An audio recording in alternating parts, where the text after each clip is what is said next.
Hi guys, here's another short additional video to demonstrate the ticking problem I have with MX Silent switches on my actual keyboard. I'm going to use the microphone of my headset and put it close to the keyboard so that you can hear what I mean. First going to trigger the escape key, which really doesn't have the problem. It's one of the few keys that don't have this ticking problem. And then I'm going to move over to the J key, on which it's really bad, and go through some other keys which more or less tick the same. So here's the first key, escape.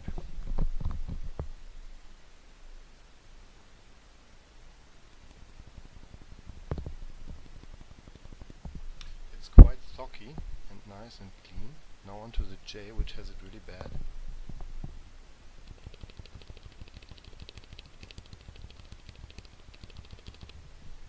Yeah, it's ticking a lot at the top out moment.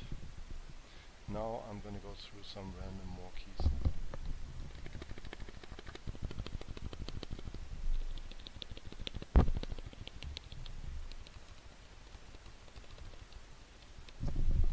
Some have it more than others. It's annoying the heck out of me.